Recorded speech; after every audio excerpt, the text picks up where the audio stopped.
新川想协助墨川发展农耕，这也要乔哥点头才是。乔哥的事，新川主得听。得听。但就不知会给几分薄面了。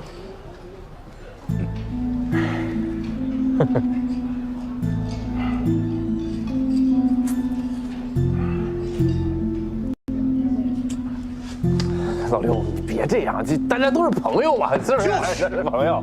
乔哥，只要你肯帮忙，两川都不会亏待于你。你只要跟墨川的墨人们发个话，其余的事儿我们找人给你办了。但这事儿要传到上面，下旨让乔哥帮忙，那这味儿可就变了呀。对呀，我们也是为了乔哥考虑。事已至此，乔哥，你就别绷着了，啊？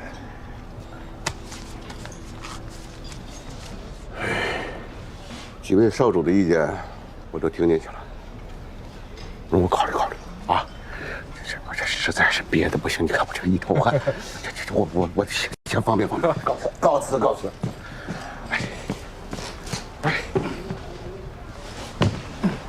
哎呀，憋不住了！哎呀，憋不住了！乔哥，哎，那个我那六弟啊有点倔强，但我跟他可不一样啊，我心里有数，我就看好乔哥这个。哎，过几天我见墨川主，我一定在他面前多给你美言几句。哎，好，这事儿你一定要办。你就放心吧，三少主，我一定按照你们意思去说服墨民，行吗？这就对喽，快去帮忙吧！哎，别炸！别吹哨啊，三少主！哎呦我也。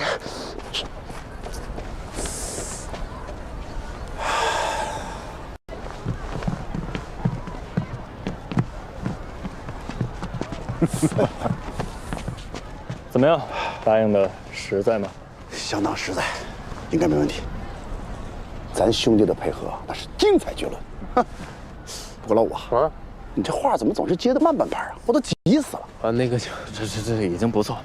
我和大哥要去田里面，您二位我有私事，先行一步。我也不去了，你们路上小心点。走了，大哥。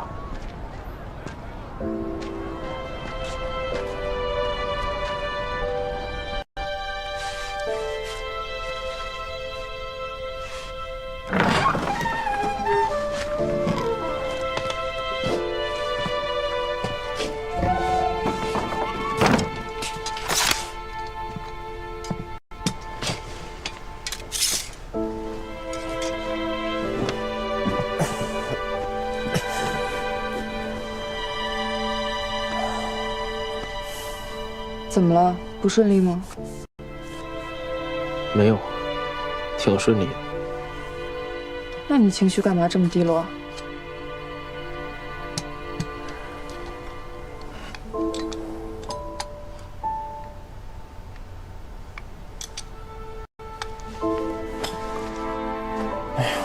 我也不知道怎么了。今天这一轮啊，跟着老大、三哥、老六去打配合，说的都是场面话。这个唱红脸，那个唱白脸，比我在单川跟你变脸时候还复杂。大家有话都不好好说，为了自己的目的演戏，你不适应了。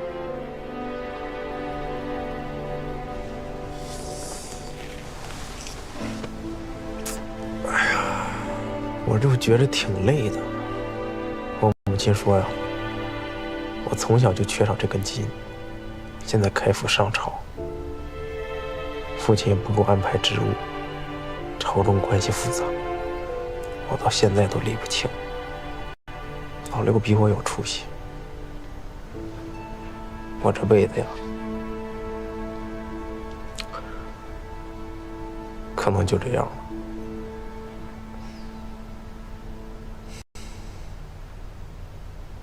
就这样，不好吗？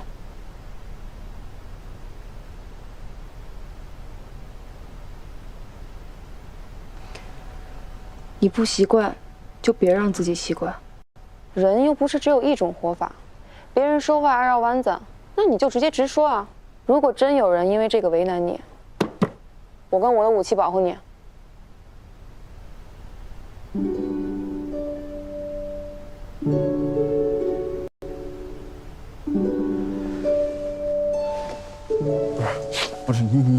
说这个，让我突然想到一个词儿，就是那个词儿，就是说我仗着你很宠我，然后我就人五人六、耀武扬威的那个。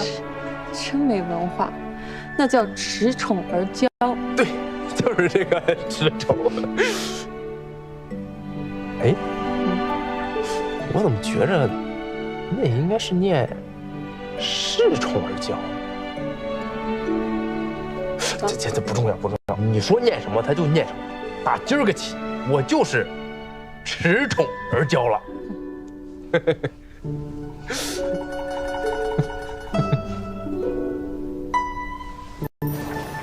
你跟这儿等我。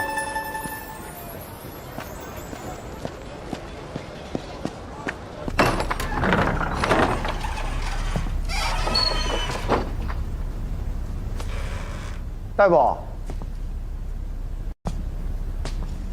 大夫，哎呦，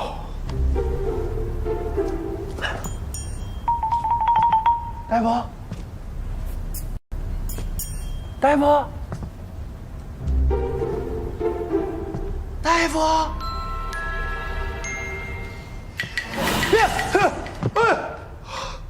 哦，哎呦，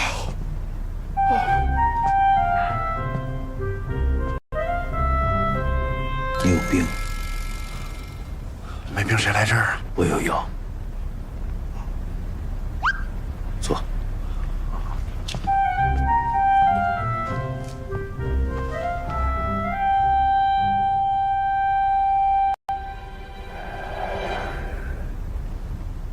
你那方面不大行啊。哟，这么厉害，还挺直接啊，直接点好。我听说您是这方面的神医，祖传秘方很灵，特意来拜访。哪儿人啊？新川人。外地的啊，那就好骗了。啥？我是说，这个病啊，就好变一变了啊。手。哦哦，哈哈啊。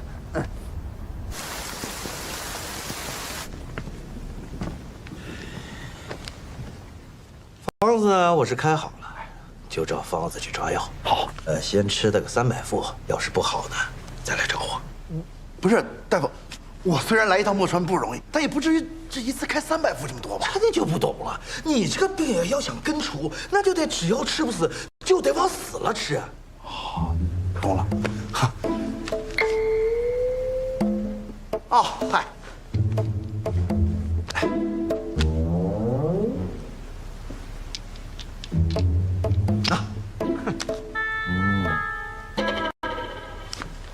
只要能治好啊，钱都不是事儿。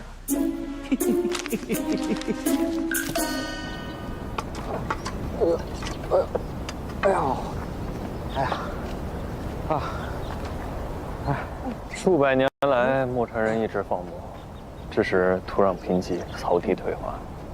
但这墨川又恰恰是地广人稀，日照时间长，只要合理规划，沃肥屯田，有朝一日一定会兴盛荣耕。我回头便把这些告诉墨川主。既然乔哥同意管事，那就由他负责说服牧人，不要一味守旧，既要放牧又要耕种，这样才能走得长远。是啊。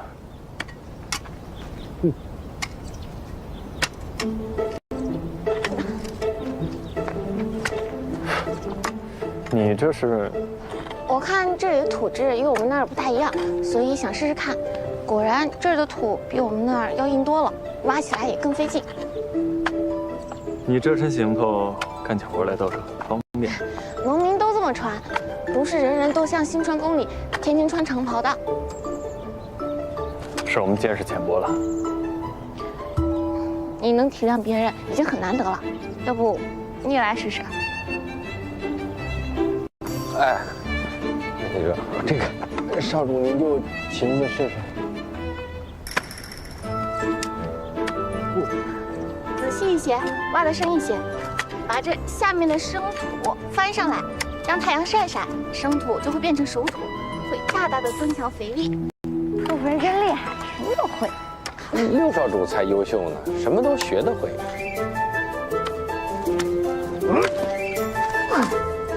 你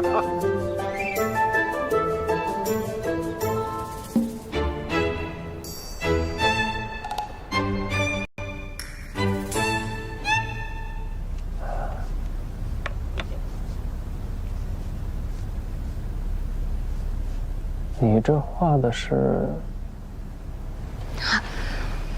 我来这里发现，他们这里的梨都太古老了，用起来又费劲又没效率。你看，我就想在这中间加一个方形的铁箱，箱子里的种子就会随着农民的犁地直接下到土里，这样子地理好了，种子也播种好了。那你这灵感是从何而来？我之前在济川的时候，总看人种地，就想能不能一边犁地一边播种呢？这样岂不是一举两得？但也只是想想，不知道能不能行。我让大哥找人把它做出来，若是能用，就同我这道农耕的折子一同呈给莫船长。真的？真的。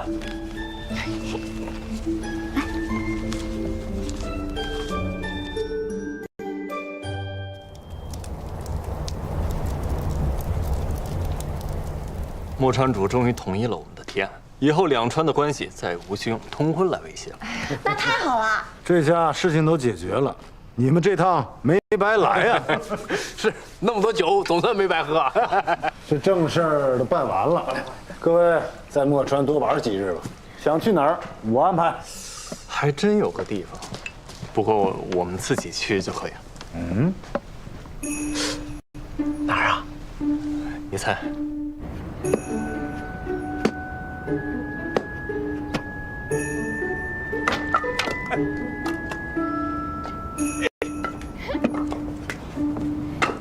老爷，小薇，哎呦，小薇呀，小薇呀，哎呦，小薇呀，你怎么一个人干这么多活啊？舅舅呢？啊，你舅舅带着孩子陪你舅母回娘家了，过几天就回来。哎，你怎么突然回墨川了？也不提前说一声。嚯，还带来这么多客人。哎，这就是外孙女婿吧？我还是头一次见呢啊！老爷，这是吴少主啊！吴少主，在下新川六少主尹征，您的外孙女婿，见过外祖父。我老糊涂了，认错人了。他们总说啊，我这个外孙女婿身子骨弱，我就以为是他了。我就说吧，不可能才是我。你呀，我外孙女儿不可能看上你，是吧？老爷，我们都饿了，有什么东西吃呀？哎呦，你这丫头啊，一点都没变，一上来就知道要东西吃。走走走走走，开饭开饭开饭！哎呀，你看看你们一个个太瘦了，到我这儿就多吃点啊！走走走走走，吃饭吃饭吃饭！哟，快点快点，快点快点快点！来来来来来！哎呦，这个劲儿啊！哎，老爷，哎呀，你都大人了，怎么还跟小孩似的？我就是小孩。就是小孩，就是小孩，就是小孩。走，跟老爷吃饭去，吃饭去喽。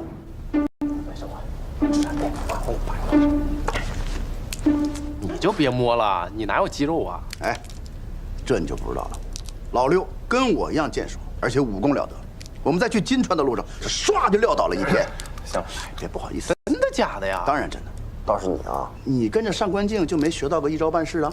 你那身子骨都快楼来了。不是三哥，你说自打咱来到墨川，顿顿喝酒，我有几天清醒的啊？我哪有时间练呀？对不对？但这次我觉得挺好，咱来到李维老爷家，起码不用喝酒了，是不是？那倒是。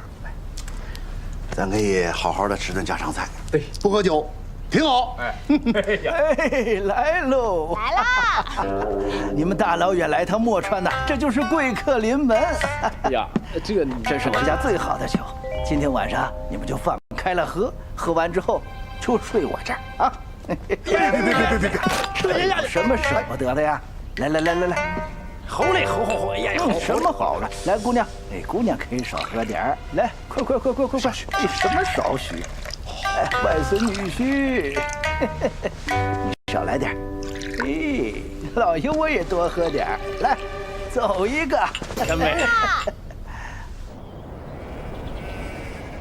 六顺，七个巧，抽手。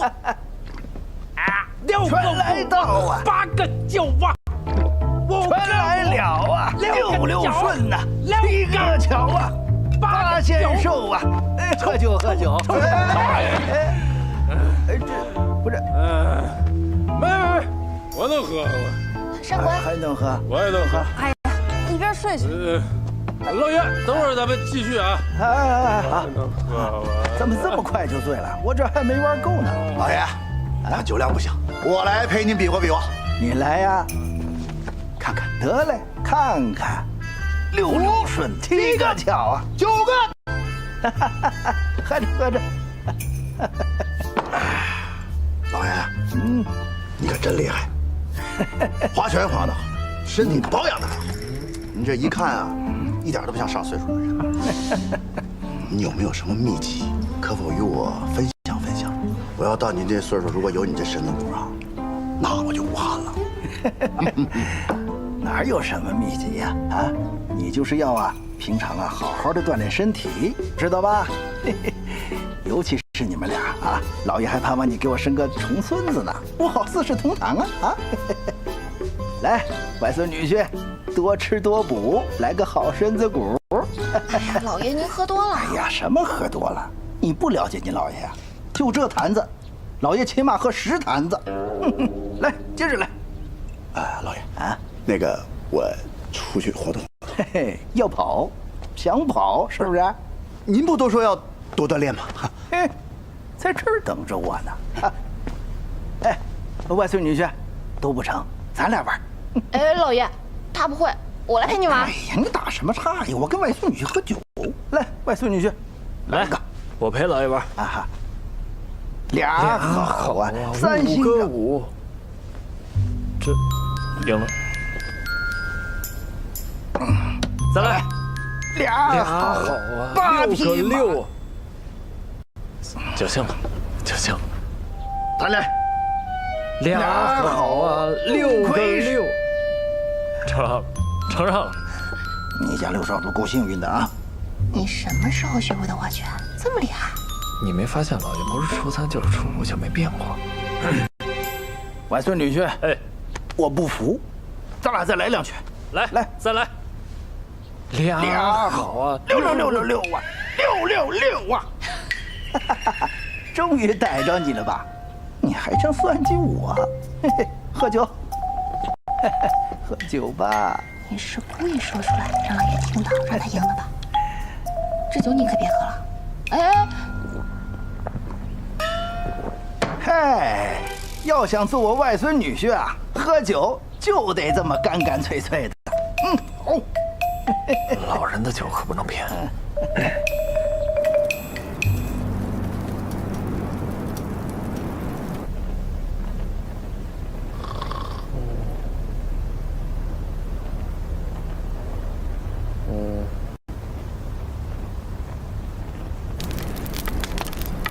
小薇啊，你跟老爷说实话啊，这1年你在新川到底过得好不好？哎呀，老爷放心，我在新川过得很好。新川的规矩虽然比老家多，但我已经慢慢适应了，不会给家里人丢脸的。哎呀，你别总想着什么给家里丢脸不丢脸，无论你走到哪儿，都是咱们自家的孩子。有道是家人，什么是家人呢？那就是啊，有前程一起奔，有难关一起闯，知道不？我觉得这个6少主吧，很把你放在心上。你们2个呢，要相互扶持，好好过日子。你的路还很长，咱们家就是你的后盾，你千万要照顾好自己啊，不用担心我们。好。哎，对了，你等一下啊，老爷有个东西给你。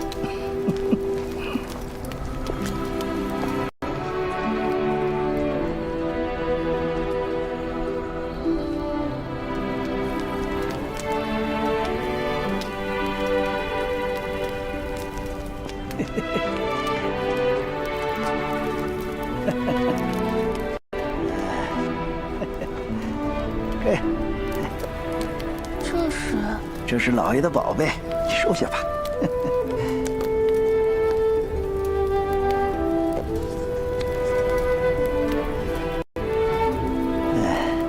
这个呀，是你姥姥的嫁妆。当初她还在的时候啊，把嫁妆都给了你母亲和你舅母了，就留下这么个镯子。后来她走了，我就把这个镯子当成了念想。现在啊，老爷年纪大了，这个呀，就给你吧。这太贵重了，我不能要。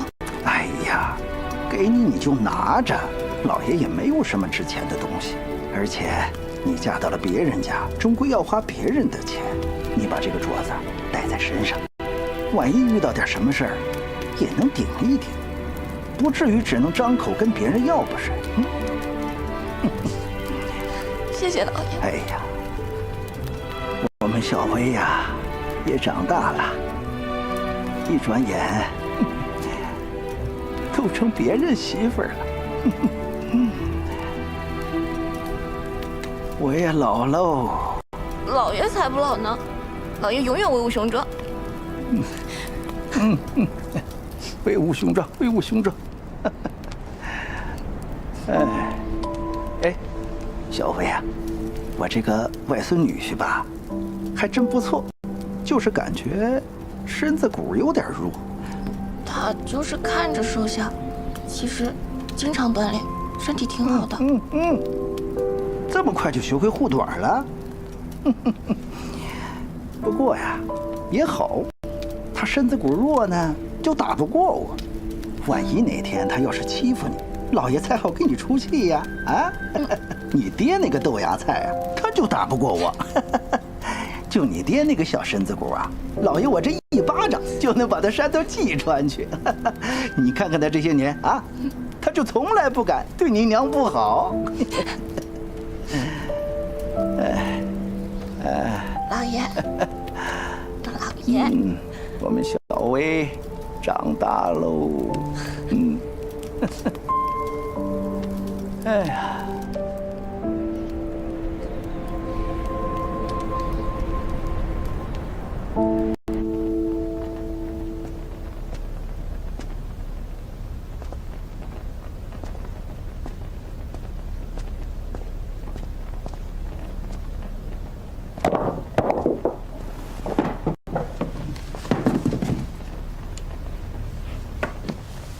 本来想叫你醒来喝醒酒汤，怎么自己又醒了？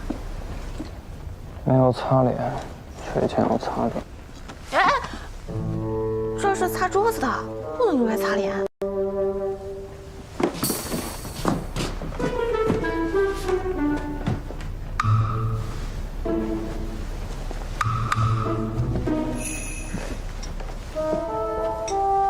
醒酒汤。感谢夫人。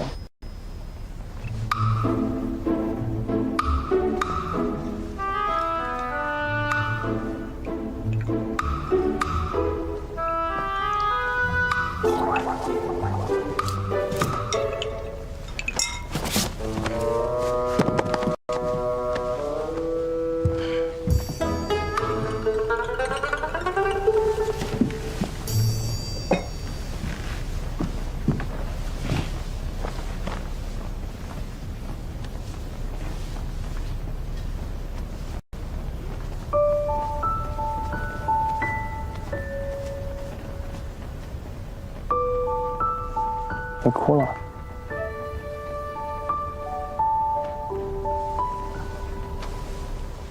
为什么哭啊？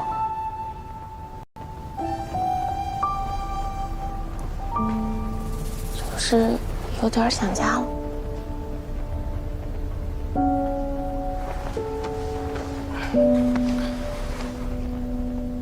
以后只要你想回家，我就带你回家。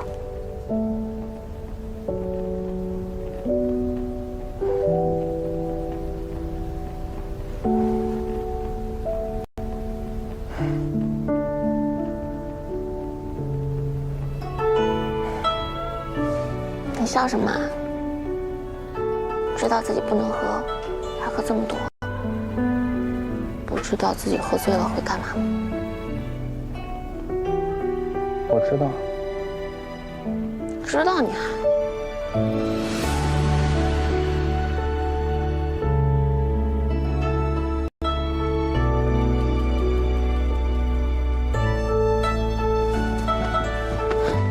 生徒子，你休想！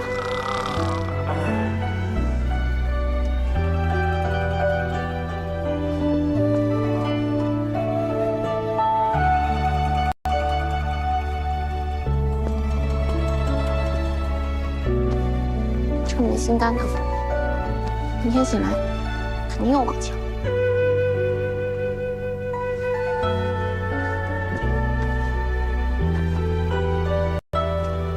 以后只要你想回家，我就带你回家，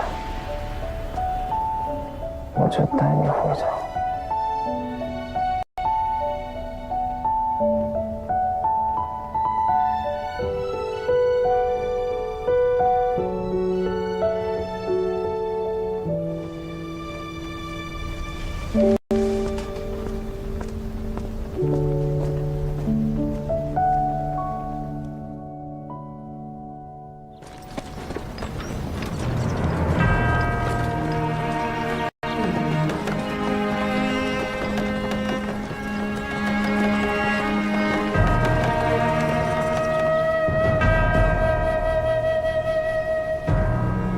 这次你们几个出使墨川，是新墨两川修订新盟，做得非常好。谢主上，这是儿臣应该做的。谢主上，这也是儿臣应该做的。啊，主上，三少主身体不适，今日告请休沐了。故今日还有一事。六少主尹征自上朝以来，沉稳尽责，故特命尹征协理九川事务司，望日后愈加勤勉，不得懈怠。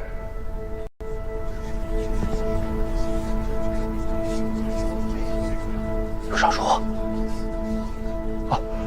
儿臣谢恩。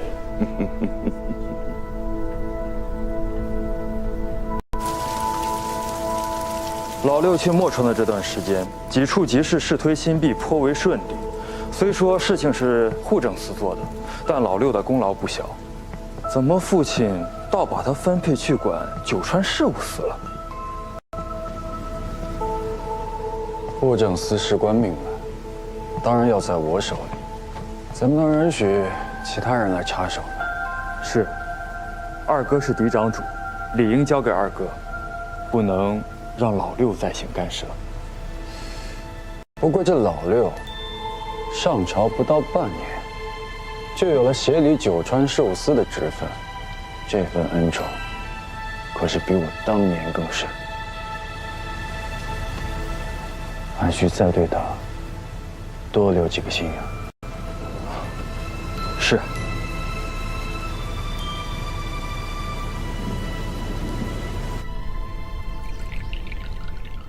墨川那边松了口，听闻是你的主张。是，分内之事罢了。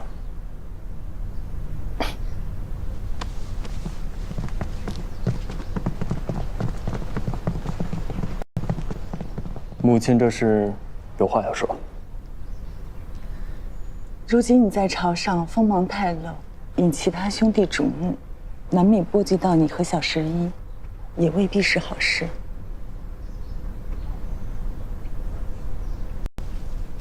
我知道这些你心里有数，我不多说了。这次叫你来还有另一件事，听闻纯夫人已经将琳琅郡主送去外祖家暂避风头，过几年再接回来。那宋武呢，也到了嫁人的年纪，虽说吞婚势必，但是我还想尽快把他的亲事定下来，免得横生枝节。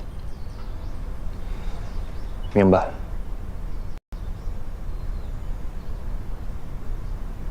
他一直对你有意，你们也算青梅竹马。若真能成婚，也算一桩美事。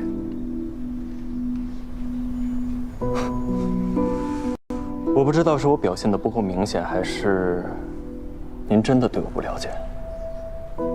自始至终，我只把宋武当妹妹。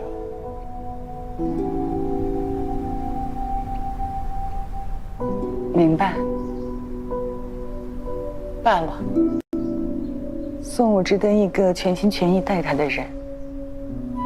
我托人看着，你平时在外面走动时，也帮忙留意留意合适的人。是。那我先退下。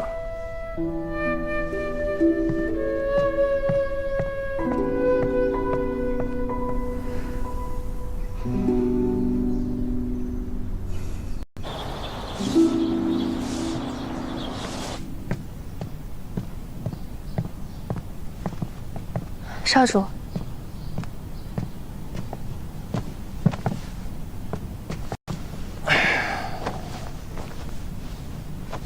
少主今日上朝，主上可有定下正式职务了？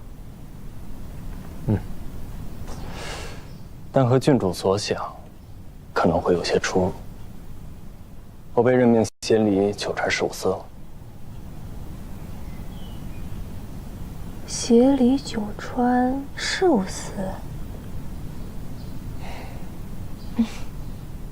大概是怕少主压过二少主的风头吧。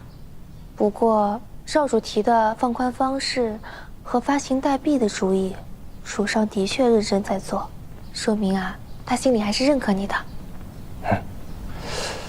虽然和预期所想有些落差，但目前这个阶段，在哪里都一样。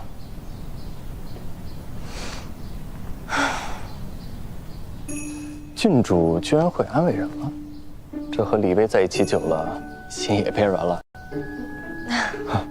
谁在念叨我呀？准备了些点心，你上朝没吃，吃点吧。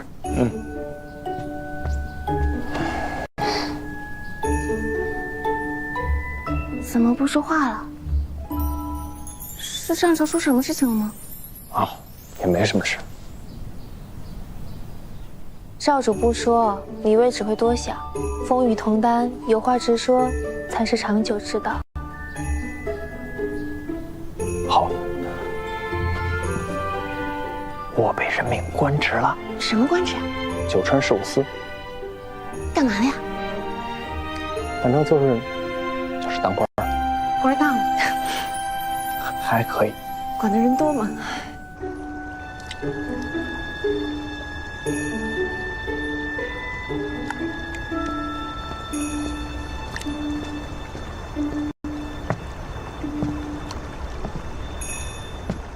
你是属精卫的吗？准备填海啊？何夫人送了个名册过来，要给姑娘定亲。我们家姑娘是娘娘的身子，大娘的命，一个都没瞧上。你在胡说什么啊？就那几个男的，你不也看不上了？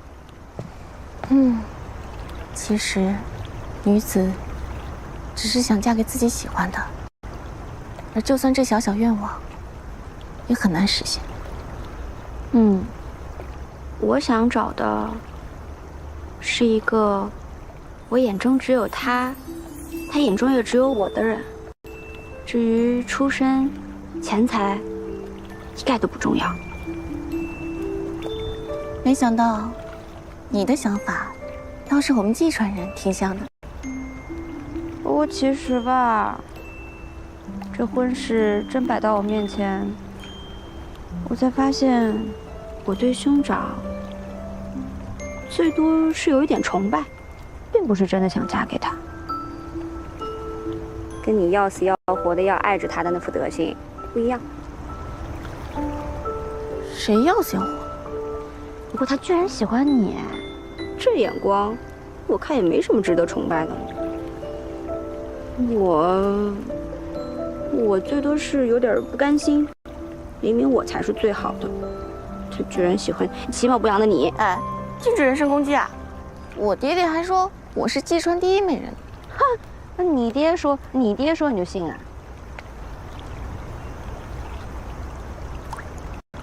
你要是信得过我，我可以帮帮你。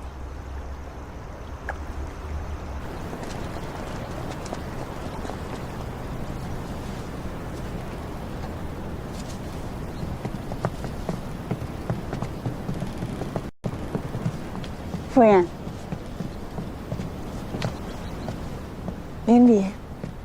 临你们求见是为了宋武的婚事吧？小武，你一个女儿家，知会婚事，于理不合呀。夫人恕罪，这毕竟是宋武的终身大事，他不想那么随意的被指婚给其他人，潦草的过完一生，所以才来求见您的。接下说吧。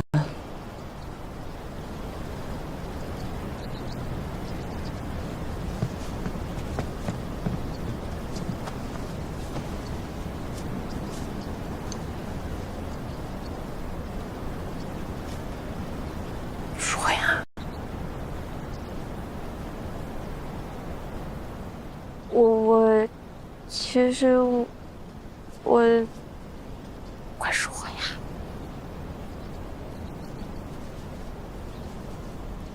我知道义母是为我好，但是如果不是自己真心喜欢的人，就算我嫁给伊川之主，我也一样不会快乐的。这你说话别让你乱说话。夫人，童言无忌，他不是那个意思，您不要放在心上。小武，我看着你长大，早就把你当做亲生女儿，为你定亲，也是想给你已逝去的父母一个交代。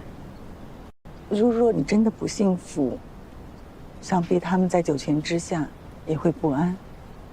所以你的婚事，就按你的心意来吧。真的，谢谢义母。我希望对方心里也是有你的，但身为闺阁女儿，你总不能到处找男人来遇吧？我倒有一个法子。什么办法？相看。啊？我爹是新川兵马司司军，我母亲那是王员外的千金。听说你父亲是新川赫赫有名的宋将军，跟我倒是挺配。你跟我成婚之后，你什么都不用干，你就待在家里给我生儿子、带儿子、再生儿子、再带儿子、再生儿子、再带儿子。哎，等，公子，等，你说了这么大一长串，口不干吗？倒是有些渴了，给我倒茶。您自己的手呢？我的手，我的手怎么能干这种事儿？我的手那是用来保家卫国的。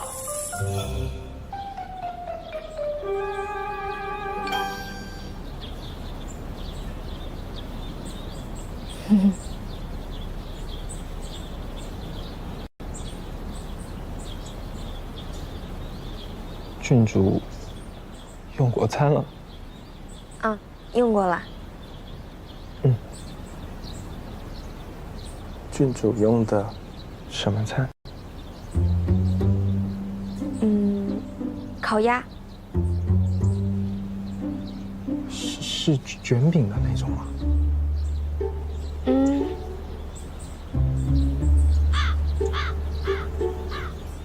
郡主吃烤鸭卷饼是放黄瓜丝、萝卜丝还是葱丝？我放山楂条。啊。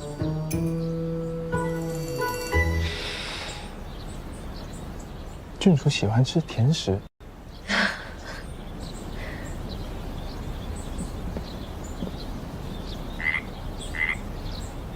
郡主，到你该问我吃的什么了。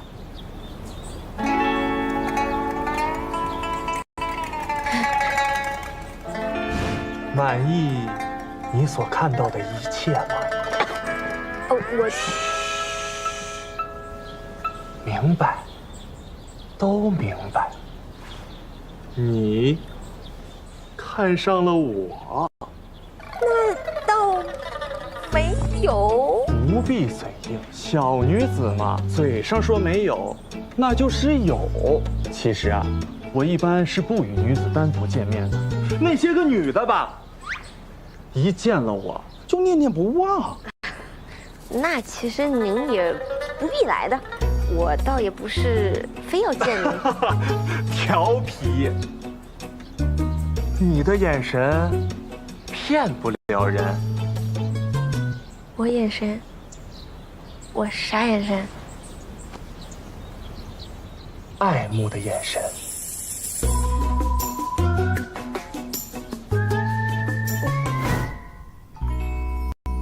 我快要被掏空了。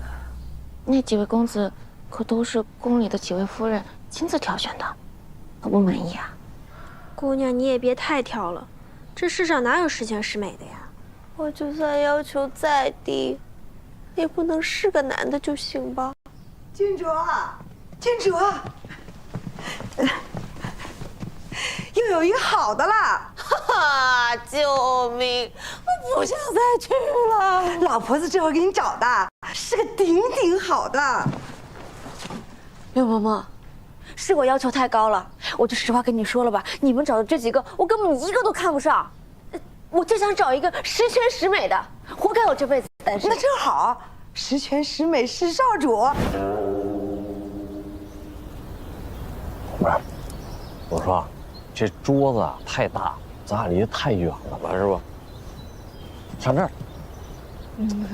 来，坐这儿，是吧？离近点，咱俩这样好交流，是不是？哎，别那么拘谨，哎，你就把我当个普通人就行啊。来点瓜子，花生，养颜。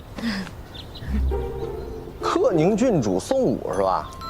啊，长得倒是挺好看的，就是你这年纪有点大。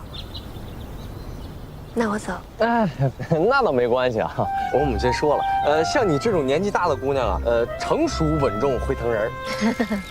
谢谢你母亲啊。哦，对了，我母亲啊是川夫人，这事儿知道吧？这当然，是谁不知道呢？要不然我也不会在这儿。知道就好啊。我母亲说你擅长插花和女工，是不是？特别好。我母亲一向认为啊，这女子就应该在家里相夫教子，踏踏实实的做个贤妻良母。恭喜，符合我母亲的标准。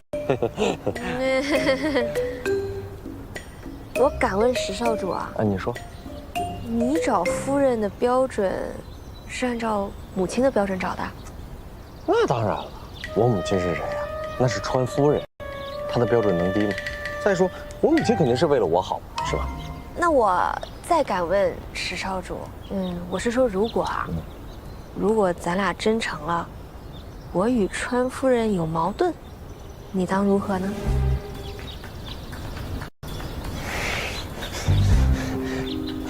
你这话问的，我就借你10个胆子，你敢忤逆我母亲吗？我就是说，如果嘛，就没有这种如果。你以后嫁到我们家来了，你就是我们家的人了，你就必须得对我好，必须得对我母亲好。咱就退1万步来讲，就算有此事，那一定不是我母亲的错。